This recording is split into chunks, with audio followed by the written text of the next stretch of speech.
আমি actually tourism ডিপার্টমেন্টে আমার বাবা মারা যান 2017 জানুয়ারিতে। তারপর আমাদের বাবা মারা যাওয়ার চাকরিটা আমরা পাই 2020-তে। হ্যাঁ, পার্মানেন্ট।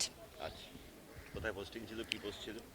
আমার পোস্টিং ছিল সবার ফার্স্ট, আমার বাড়ি তো জলদাপাড়ায়, সবার ফার্স্ট পোস্টিং ছিল আমাকে মালবাজার ট্যুরিস্ট লজ।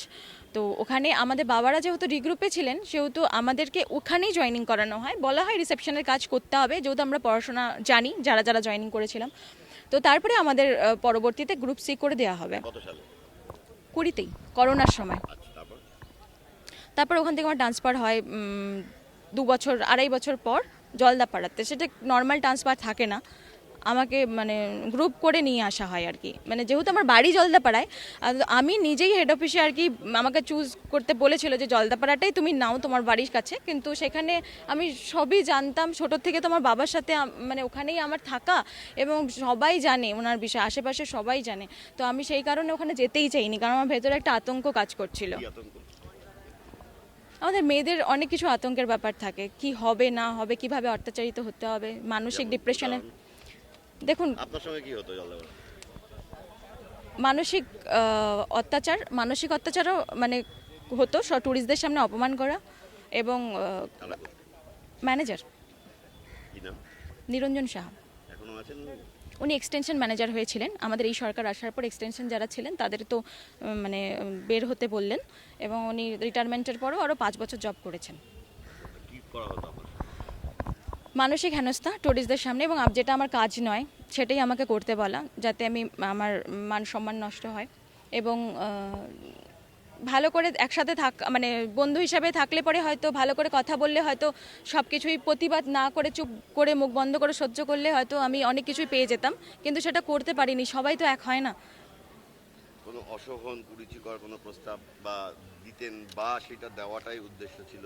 ডাইরেক্ট না, কিন্তু আমরা ইনডাইরেক্ট হলেও অনেক কিছু বুঝতে পারি, এবং সেটা না হলেই আমাদের উপর অত্যাচারটা শুরু হয়। তারপর কি হলো? তারপরে আমি হেড অফিসে গেলাম।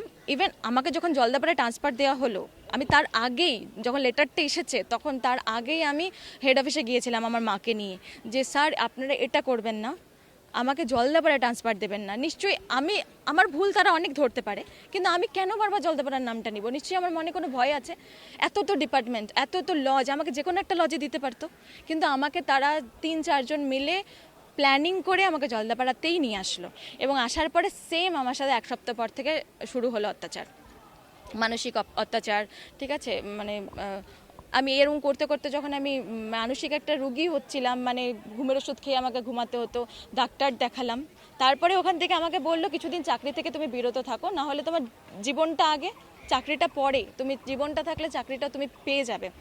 তার মাঝখানে যখন আমি বিরত রাখলাম, তার মাঝখানে আমি সবার কাছে দৌড়েছি। আর মানে যদি কেউ আমাকে যে কোনো একটা জায়গায় ট্রান্সফার দিতে পারে, সে যে কোনো মূর্তি, বাতাবাড়ি, টিলাবাড়ি, শিলিগুড়ি, ট্যুরিজম সেন্টার, অনেক জায়গা রয়েছে।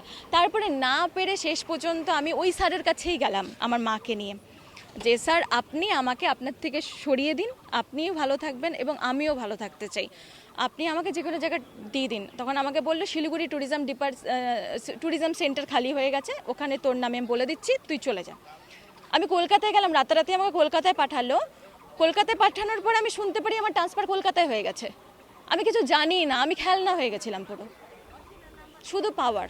তারপর কলকাতায় গিয়ে জয়েন করলেন? আমি করিনি জয়েন, কারণ আমার মা এখানে একা থাকে, আমার সংসার চালানোর ব্যাপার আছে, আমার স্যালারি খুব কম, তো সেটা দিয়ে আমাদের পসিবল না আমাদের গিয়ে ওখানে থেকে ভাড়া নিয়ে আমার মা এখানে থাকবে।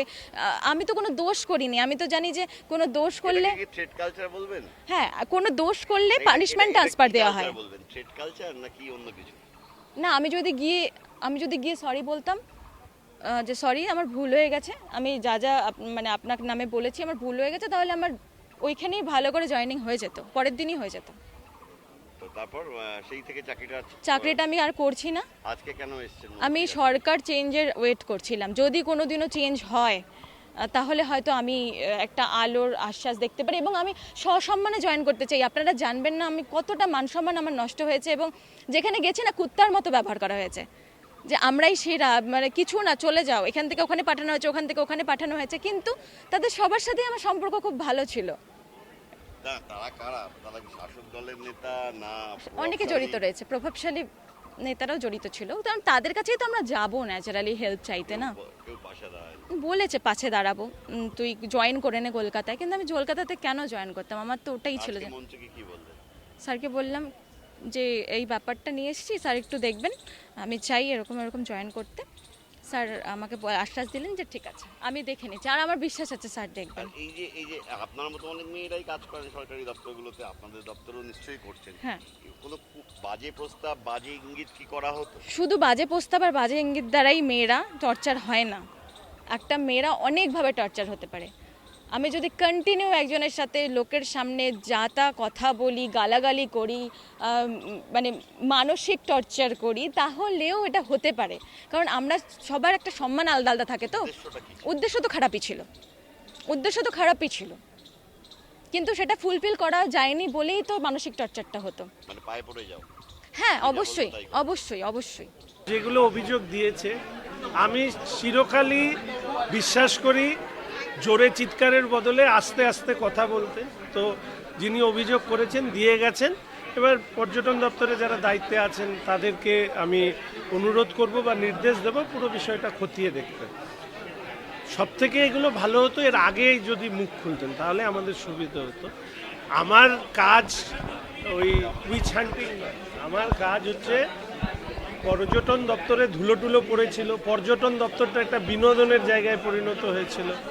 তো এই সমস্ত অন্যায় কাজের সাথে যারা যুক্ত ছিলেন, এক্ষেত্রে তো আমাদের মুখ্যমন্ত্রী বলেইছেন যে দুর্নীতি অন্যায়ের ক্ষেত্রে জিরো টলারেন্স। আমার কাছে এসছে, অবশ্যই এই ব্যাপারে ডিপার্টমেন্টাল এনকোয়ারি হবে।